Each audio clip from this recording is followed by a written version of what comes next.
Welcome to Thrive and Serve, where we explore how being our most authentic selves powerfully amplifies our impact. I'm your host, Colin Scotland, and today we're talking about witness consciousness, what it means to be you inside of your body, to be consciously aware. So take a deep breath with me, and let's begin. Often we hear different analogies in and around the world of spiritual exploration to describe what it feels like, what it's like to be in this body, in the body that you're in right now. And the analogies that spring to mind as I think about this are sitting on the riverbank, watching the flow of a river. And that river is your thoughts. That river is all of those things that come up when you're living out your daily life. The principle behind this is that the understanding that you are not the river. You are not your thoughts. You are the person sat on the riverbank watching the river flow by. And that's an important distinction because we tend to spend most of our lives flailing about in the water, being swept along and carried away. Oh, what if this doesn't happen? What if that hasn't happened yet? Why not? What am I going to do here? How is this going to play out? Why is she saying this to me? How is this all happening? And all of this stuff just carries us along as though we're floating along on that river. This is something that is called in spiritual circles Maya, like delusion, the sense that we just don't know. We don't even appreciate that we're in the river. We just think we're living our lives.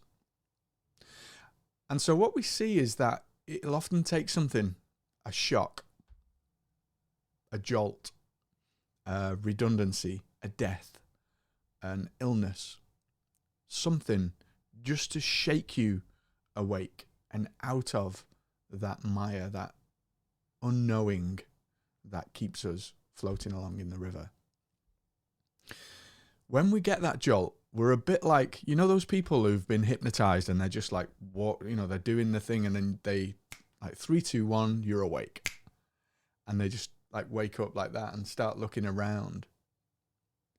Or the film Awakenings with Robin Williams is another great one, and Robert De Niro, where they're in this vegetative state, and then all of a sudden they wake up and they're able to walk and talk and interact.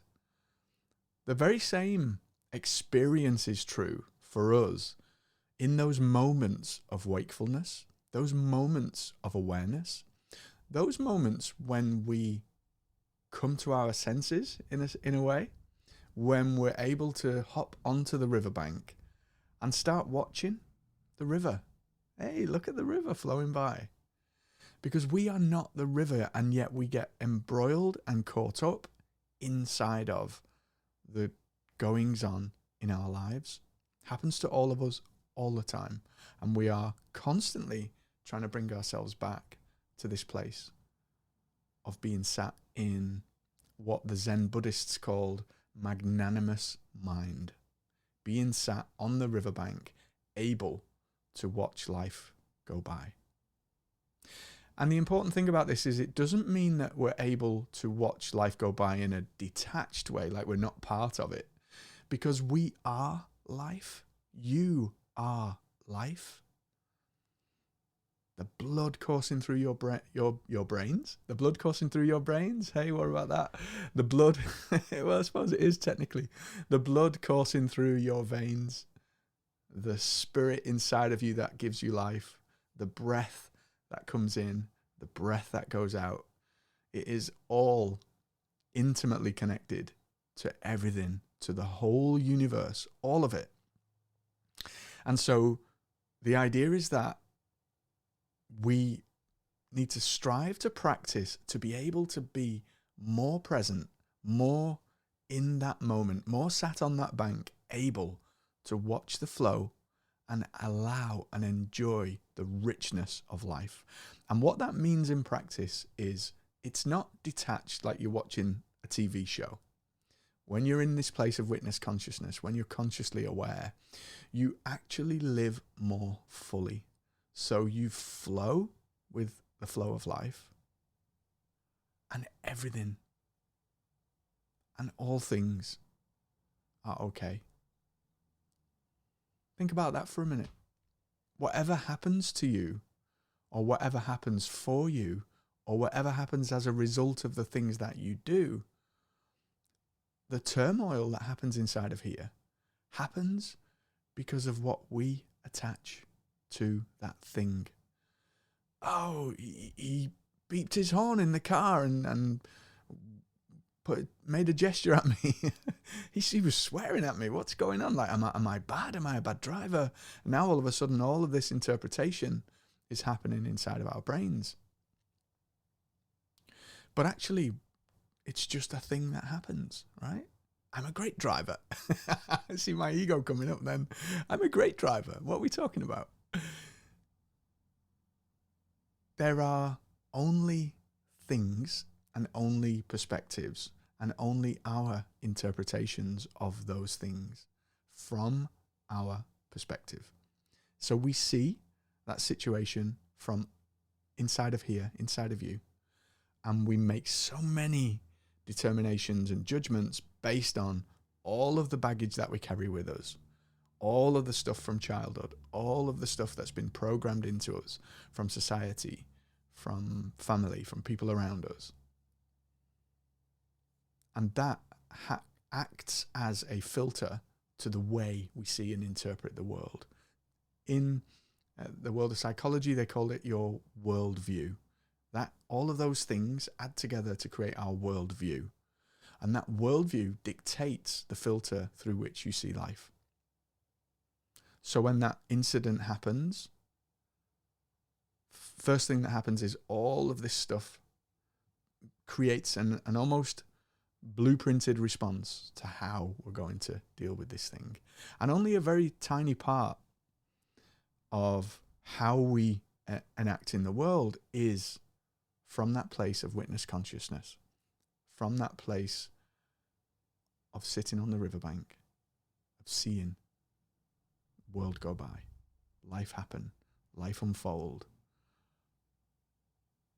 from a place of magnanimous mind, of equanimity, of not being caught up, of fully, here's the paradox, here's where the analogy falls down a little. You are fully feeling that thing that you're feeling. You're not trying to push it away, what Buddha called attachment, clinging. We're not trying to push it away, and neither are we trying to pull it towards us and hold on and cling to that thing. So we're neither trying to push it nor pull it. Most of the things that we do in our lives, and this plays out in the game of business, in understanding how people buy the things that they buy, we are either moving away from something that we don't want, or we're moving towards something that we do want.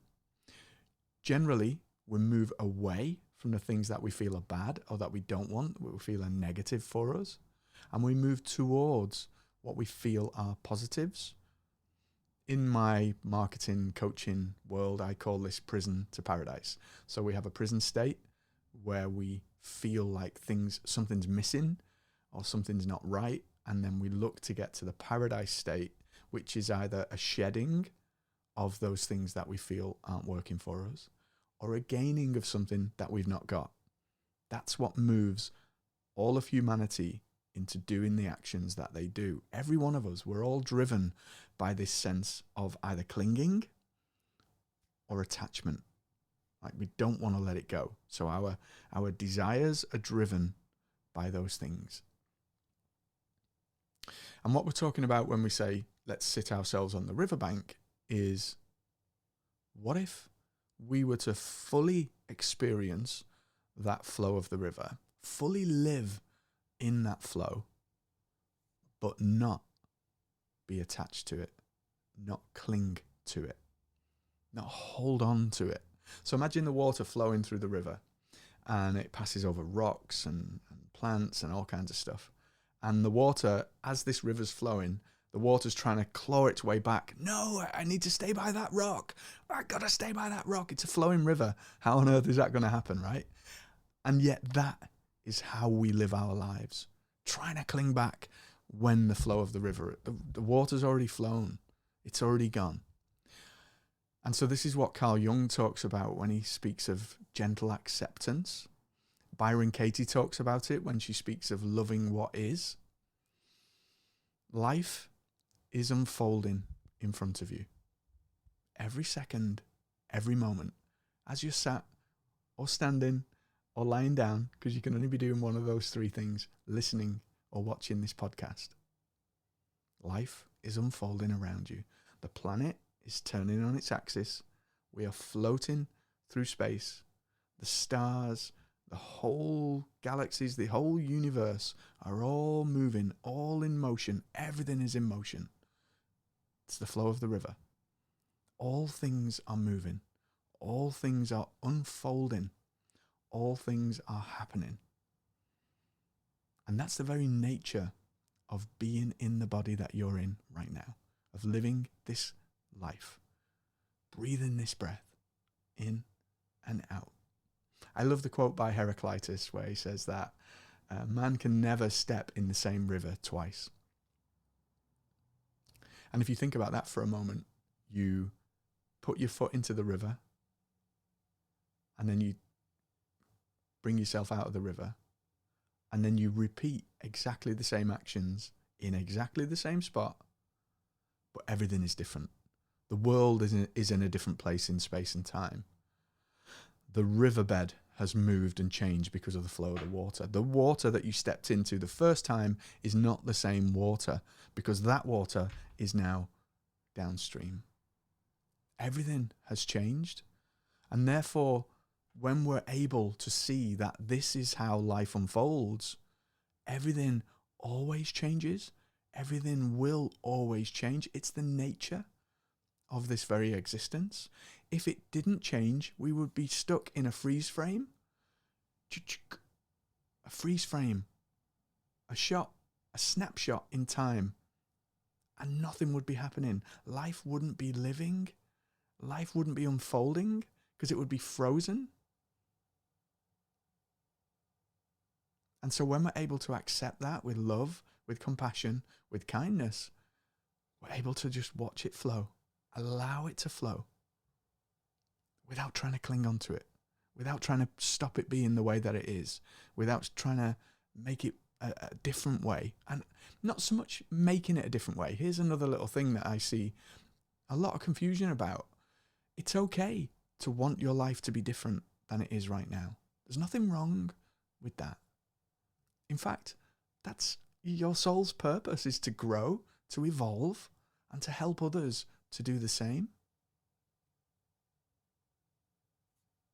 And yet in that, there is a distinct difference in how you cope with things as they are right now for you. The way that your life is unfolding. In Zen, they call it the scenery of life. So what does that scenery of your life look like? Whatever scene you're in right now, it's okay to want to change that scene, to impact, to interact, and to want to change that scene. There's nothing wrong with that. The pain and the suffering, the issues come when we are like that water clinging onto the rock, like desperate, not accepting that it is what it is right now, wanting it to be different. This needs to be different. I can't be happy unless this is different. Okay. So there is the work. Looking at that thing that stops you being happy right now. Why aren't you happy right now? What is it that you need to change? What do you need to do today so that your tomorrow is more in line with how you feel you should be living your life. And again, it's a fine line, because we're talking about a desire, a longing for not material things necessarily, although that is what makes up the scenery of our life. And this is what perpetuates Maya and this sense of delusion and not really knowing like where we are in all of this. What do you truly want? And when I ask what you want, I don't mean like physically, materially. What do you inside of there? What do you truly want? And this is the power of meditation, of practice, of being able to sit on the riverbank, watch the scenery of life unfold, connect to all things in that process, because we're all connected.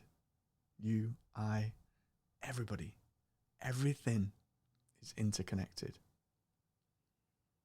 When you're able to sit in that place, it's really quite magical, because you can get a sense of how life wants to unfold, how life wants to live through you and with you and for you. And that's really powerful. That's the gift that's open to every one of us. We just need to push on the door to open it. In the Bible, it says, knock and the door will be opened. Seek and you will find. That desire to seek, that's the thing that will open the door, that will lead you to the pathway of finding. Finding what that purpose and meaning is for you, and how you can show up in the world in a way that positively impacts those around you. When you help those around you to blossom, guess what happens? You blossom. You blossom the brightest blossom possible when you show up in service of others from a place of love, compassion, integrity, for the right things, for the right reasons, authentically expressing you, blossoming in your unique way. And when you're able to do that, magic happens. Magic happens because now you are living fully in flow with the river. You are in complete harmony with the scenery of life. And you are able to interact, to contribute, to make shifts and changes that allow life to unfold exactly as it's meant to be, rather than being driven by what we think up here of how we expect it to be, how we demand it to be. It has to be like this in order for me to be happy. It has to be like this in order for me not to be angry and not to be upset about this and that and the other. It's okay to change circumstance.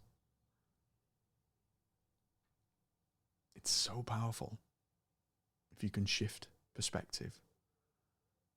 Bring yourself to that place of the riverbank. And what does it mean? What does it mean, right? So we've all been on journeys. We've all traveled. So whether it's riding a bike, sat in a car, sat on a train, or a plane, or a boat, doesn't matter. And just cast your mind back now to one of those instances where you were traveling and you were looking out.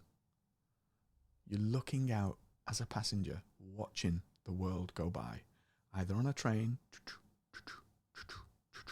watching the scenery, watching the fields and the houses and the buildings and all of the things pass you by as you were sat on that train, or on that plane, peering out of the window, looking down onto the world in wonder at how amazing it is. Just watching, looking at the sky, looking at the clouds and seeing the world go by. That's very similar to sitting on the riverbank. That's what we mean, so that you're witnessing life unfold. You're witnessing the scenery of life, but you're not caught up in it. It's easy when we are 20,000 feet up in the air just to look down and go, oh, look at that. Look at all that stuff going on.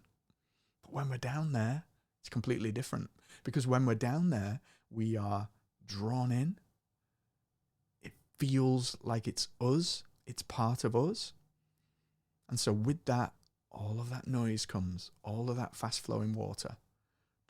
Why are we doing this? Why are you doing that? Why is it not like this? Oh, what does she think of me for that? And why did I say that? And all of that just adds to the noise, to the cacophony that keeps us trapped in Maya. So my invitation to you is, who are you inside of there? And how do you take yourself into that place of watching, that place of witness consciousness, that place of inner awareness, where you're able to watch the scenery of life go by,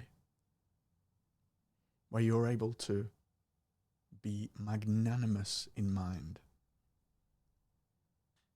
where you're able to be truly connected to the divine,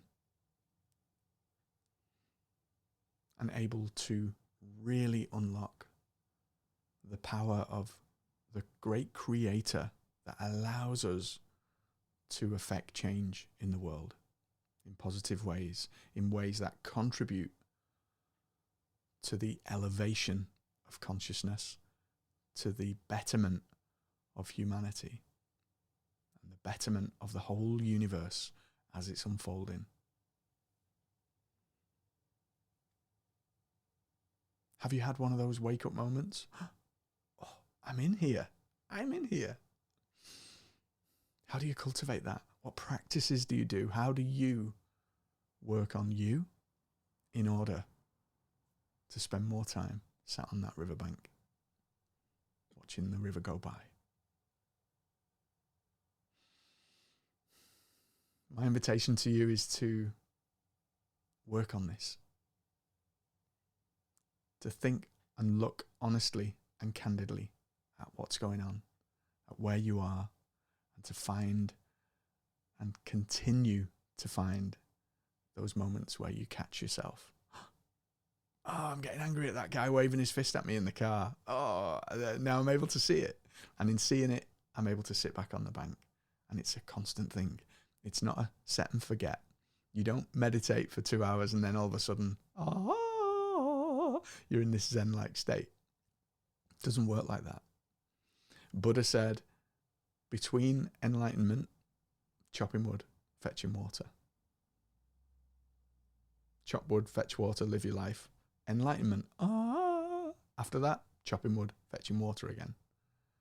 That's the reality of this existence. We have moments where we are completely awake, completely aware. And then many moments where we are asleep. We are caught up in the river flow. And so the challenge, the opportunity, the invitation is to strive to spend more time on the riverbank, more time on that place, in that place of wakefulness, where you're able to truly contribute to the unfolding of society, of the universe, in service of those people around you. Because remember, your growth, your evolution, and your showing up in service of others work hand in hand. So the more that you're able to serve others and allow them and help them, facilitate them blooming in the world, the more you bloom. Thank you for joining me today on Thrive and Serve. I'm Colin Scotland. If you enjoyed this content, please review, subscribe, and share it with someone who needs to hear it. Remember, thriving in service of others illuminates our path and the path of those around us. So go, let your unique light shine in the world in a way that only